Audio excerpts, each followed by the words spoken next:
So we're sitting here with Andrew LaDuff, Grand Marshal. Best Grand Marshal we've ever had in our band. What's your date of birth? I should have asked you that first. My date of birth, January 3rd, 1964. You came from a musical family. You had kinfolks that were musicians. Who was they? I started out with Burnell Brunius. Yeah. That's who brought me on as Grand Marshal. A couple of gigs he couldn't make, and he asked me would I want to do it. I love to dance. I said, let's do it. And then I have my uncle I play with occasionally, Wendell Brunius, and I have a cousin, Mark Bro, play with him. So it's a musical family that I'm with. Well, did you know John? Yeah. John Jr., not Pickett. Yeah, that's my godfather. Oh, okay. Did you know Pickett? Yeah, that's my grandfather.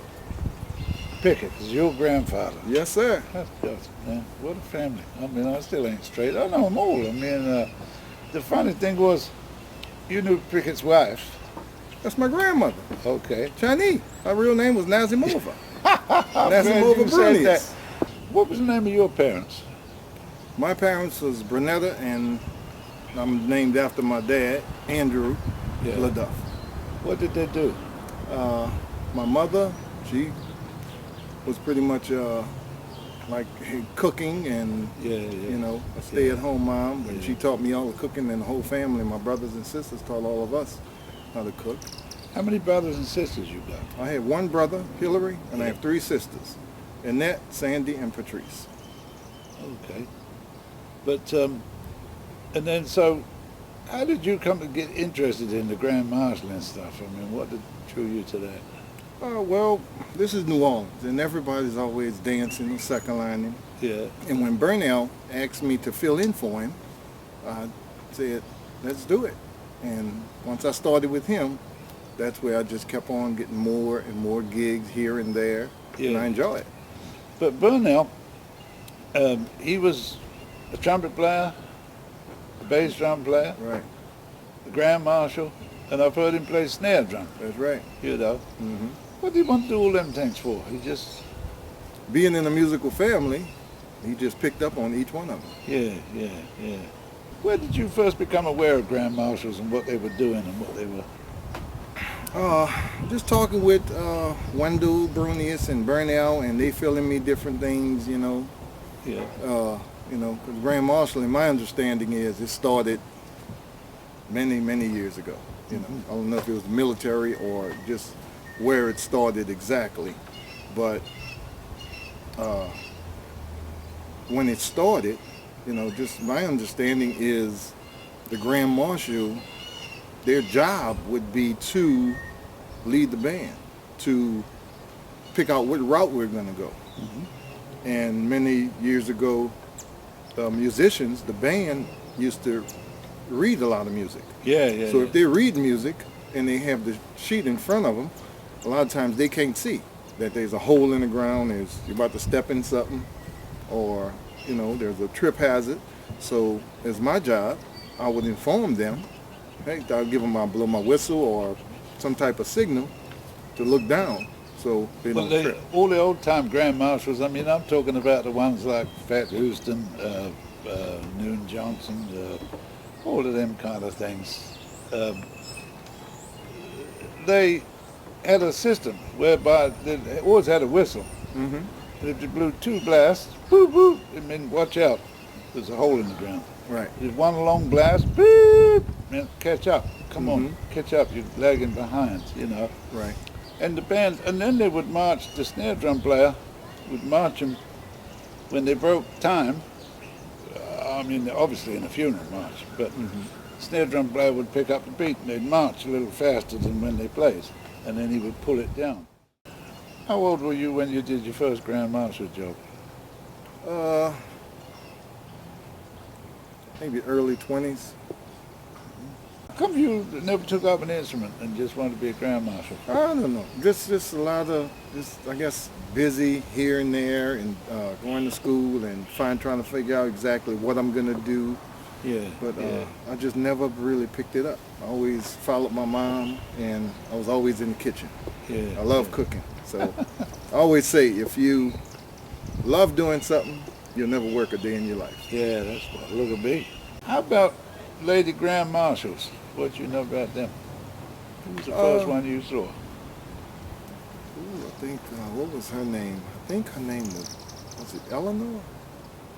I think, Yeah, Eleanor Tatum. That was the first one I knew of. Mm-hmm. That was the first one I ever known or experienced seeing her dance and perform.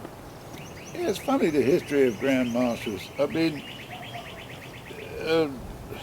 years ago, when they had parades, they would have the Grand Marshal in the front, and the band, and then they would have what they called the Ladies of the Auxiliary. They were all dressed in white military jackets and little white hats and white skirts, white stockings, everything, all in white, maybe sometimes 20 of them. Then would come another gang of Grand Marshals, maybe 5 or 6 Grand Marshals would come. Now, they don't have that. They've just got one Grand Marshal, and that's it, you know. Right. But, yeah, the whole thing has changed so much. And of course, the musicians, they used to play for music on the street, you know. Mm-hmm. I mean, you play with our bands, a society band. Correct. Could you dance your stuff to a 6/8 march? I can. I'll have to slow it down and I keep up with the beat. Yeah. Mm-hmm. But very seldom, I always tell you, sit down and rest, Right. you know. Yeah. But in the old days, the Grand Marshals, if they played a 6/8, they would just walk along. They wouldn't dance. Mm-hmm. They'd just walk along.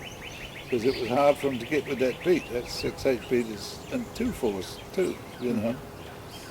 But bands like the Eureka Band, the Young Tuxedo, they always read music, you know. So who taught you how to do what you do? Or did you just watch Burnell and... I watched Burnell. He taught me a lot of things. When, you know, you listen to the music, you listen to the beat, when to blow the whistle, when not to blow the whistle, things like that. And you look at his steps, and then from there, I just take it from there and create my own steps. I was going to say, you got all your own things. Mm-hmm. How much is a Grand Marshal in charge of a parade? I think it's significant because if they need to know the route, because the whole band is not going to know the route. Yeah. And like I said earlier, to keep an eye on the whole, we in New Orleans. There's a pothole every, you know, a million potholes. Yeah. So make sure nobody don't step in there, because when they're playing or their heads up, they're not looking down. So in between that, I'm dancing, and because I never know, you know, what dance I'm gonna do. Yeah. When I get out there, it's always different. Yeah. I might get out there and move and slide this way or step this way, or you know, it's just whatever I feel. I might jump, I might hop, you know. What's the tradition with the umbrella? Again, many years ago, it's just really you out there. It's hot to keep the sun off your head, and after, as the years went by, they started getting fancier and fancier and fancier. Yeah. And you know, and now everybody have their own. All umbrellas I have, I make my own umbrella.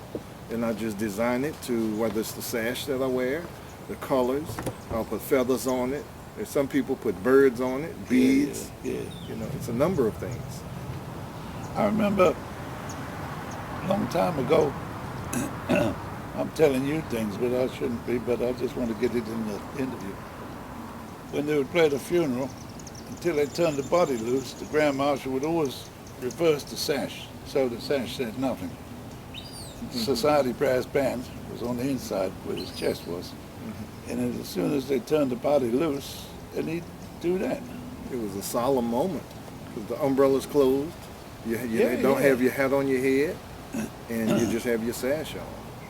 And then once the body's in the grave, that's when the second line starts. Then you can put your hat on, blow your whistle, open your umbrella.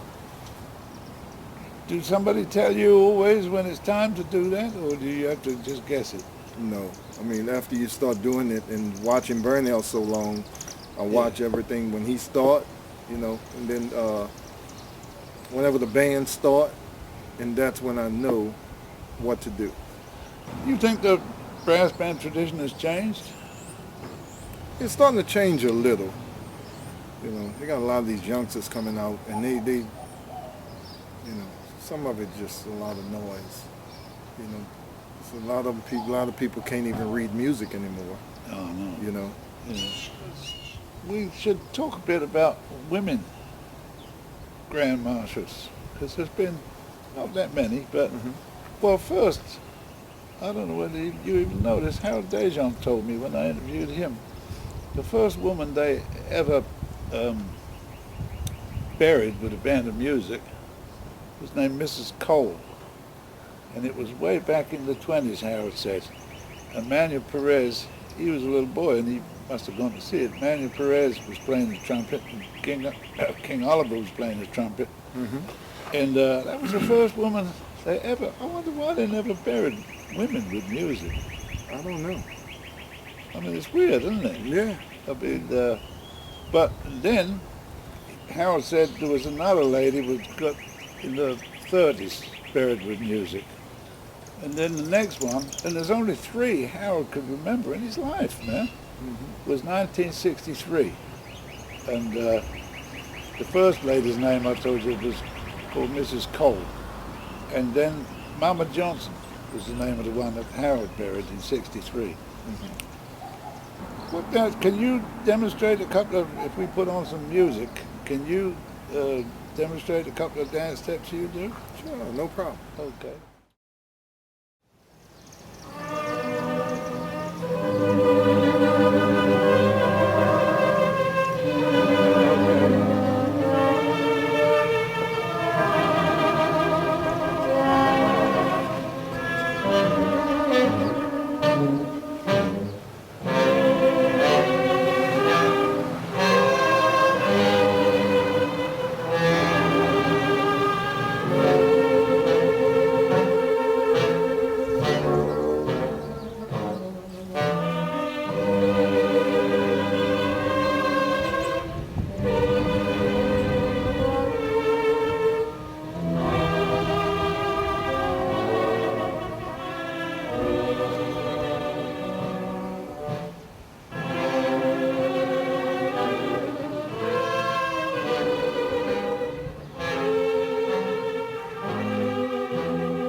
Our Grand Marshal knows what he's doing.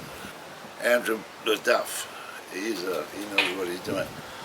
See, you blow the whistles. You blow one whistle, means get ready, then get lined up, you know, and so forth. And like the Grand Marshal George would point out potholes when you're walking. He'd blow his whistle, and then there's a trombones will point back at it so you don't fall down a hole or fall over. I mean, but the Grand Marshal his job's all worked out if he knows what he's doing. But see, they had women Grand Marshals in the late 60s. I think the first one I ever saw was Eleanor Tatum. And the Grand Marshal's hats, would they wear the hat the whole procession? Well, no, not necessarily. Sometimes. You see, you had, first would come the band, and then you had the gentlemen of the auxiliary, and they had hats like his name, Marcus Garvey. They had the Marcus Garvey hats, see? And then come the ladies of the auxiliary. They was all dressed in white. And the men and the women never marched together. The men marched first, and then the ladies of the auxiliary. And then whatever ragtag bobtail bunch come back of that, you know. But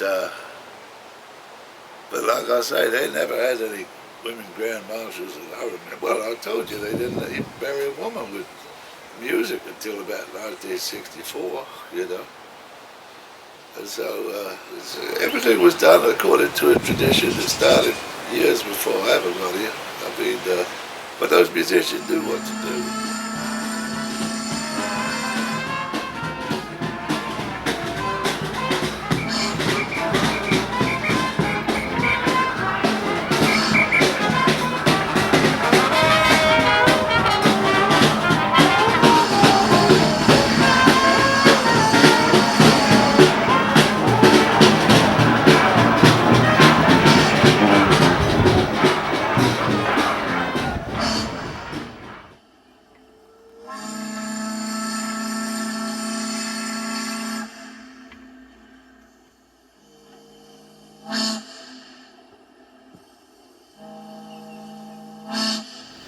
What do you think?